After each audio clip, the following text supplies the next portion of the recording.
It was Failure and Scargoat that says players generally try to find a safe environment as quick as possible. Here in this game, where Metal Gear Solid meets Dead Rising, a sci-fi themed thriller, stealth, and intensity called Space Looter, where we try to strip away the feeling of safety and allow the player to always be on edge, always be aware of their surroundings, and always be alert. There are a multitude of ways to progress in this game. Our main character named Ace, who is sent from his homeworld to acquire rare finite materials called Auxilium. These materials that can be used to craft and help the player proceed further to save his home dying world. Here the player will have to maneuver around certain rooms, dark crevices, use the gadgets to progress further. There are a multitude of enemies surrounding the 3 levels of this game. AI bots who stalk every crevices, and if they find you, they'll chase you. So the player has to incorporate stealth, ingenuity, and be able to access the things around them to progress further.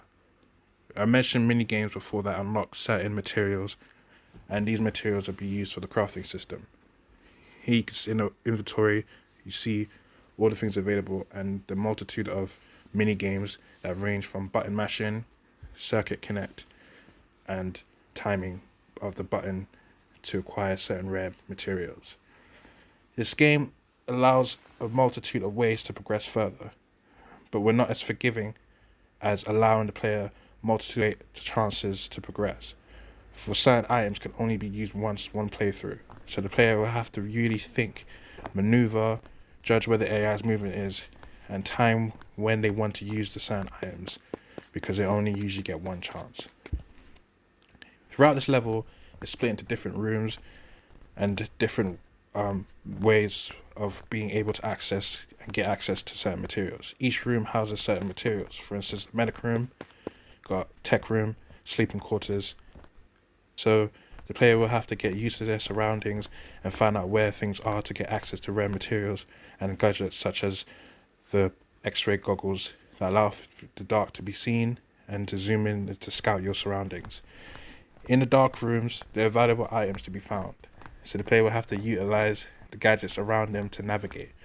If they die and lose their gadgets, then they have to maneuver the dark rooms alone. As I mentioned before, this game is very unforgiving.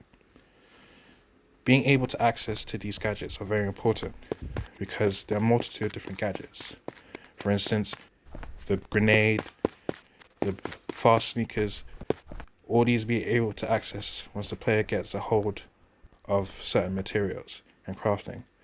And for instance, these materials will come in handy when surrounded or blocked. For instance, the grenade, time it when using right and has a very explosive result.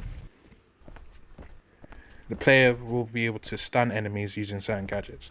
So even if they're in their line of sight, the player will be safe.